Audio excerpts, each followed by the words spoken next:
Bonjour Stéphane Dissler, nous avons le plaisir de vous recevoir aujourd'hui pour nous parler du baromètre Kazar.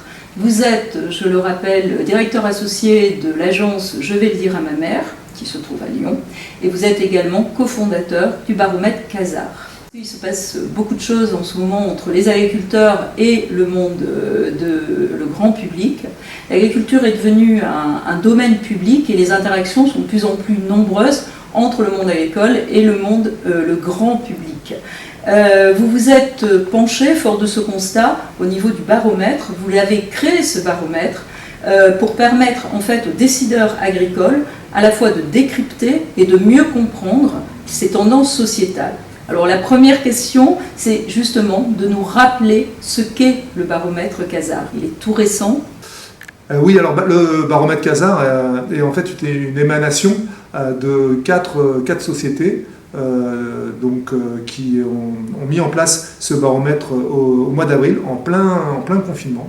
Voilà, donc les 4 sociétés sont PBS, une société de marketing direct qui est donc dirigée par Arnaud Poncelet, une société d'études marketing qui est dirigée par Alain Rouillet, Edrich Consultant, qui est une société spécialisée dans la gestion des crises, et puis donc effectivement l'agence de communication Je vais dire à ma mère, dont je suis le directeur associé. Et c'est effectivement pendant cette période de confinement qu'on s'est posé cette question en disant mais comment les agriculteurs vivent alors cette période, cette crise sanitaire, ce confinement, en prenant comme parti pris qu'un agriculteur, c'est aussi un citoyen, c'est aussi un consommateur.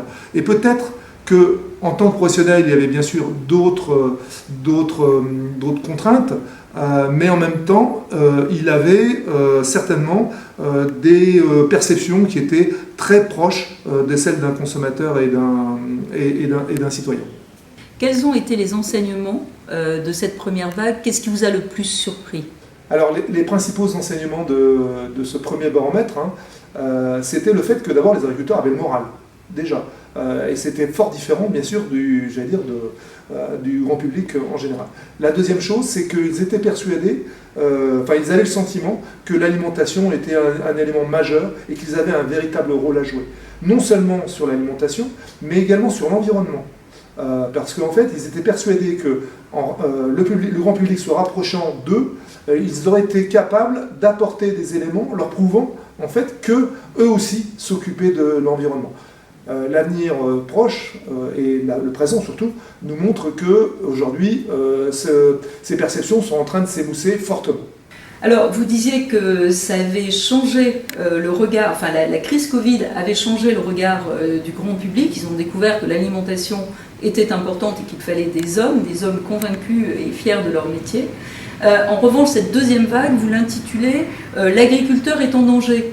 Qu'est-ce qui se passe? Pourquoi un tel titre? Alors, effectivement, c'est un titre un tout petit peu provocateur. Alors d'abord, c'est l'agriculteur en danger, point d'interrogation, première chose. La deuxième chose, c'est que ce sujet de l'insécurité est un sujet qui a fait la une des médias pendant tout l'été et qui va certainement se poursuivre là dans les semaines qui viennent.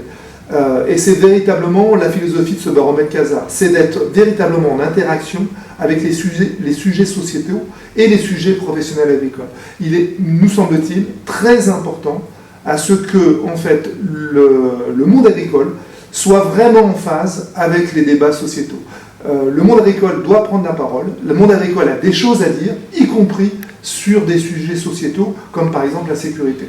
D'autant plus que ce problème d'insécurité, il existe de manière certainement très réelle, on va en tout cas le mesurer dans ce baromètre, avec les problèmes d'agribashing, avec les problèmes d'intrusion, de vol, de dégradation de cultures, de matériel ou d'animaux.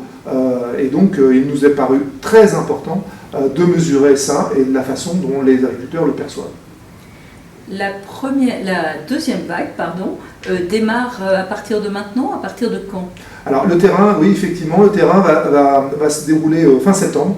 Nous aurons les résultats vers la mi-octobre. C'est aussi une autre particularité du baromètre Kazar, c'est qu'on peut être extrêmement réactif. Et donc dès qu'un sujet sociétal émerge, on peut très très rapidement effectivement avoir la mesure de la perception des agriculteurs sur ce sujet-là. Encore une fois, il nous semble très très important à ce que les décideurs agricoles puissent s'emparer de ces sujets sociétaux et puissent exprimer leur point de vue, le point de vue des agriculteurs, le point de vue de l'agriculture sur ces sujets sociétaux. Merci beaucoup Stéphane. Merci Anne.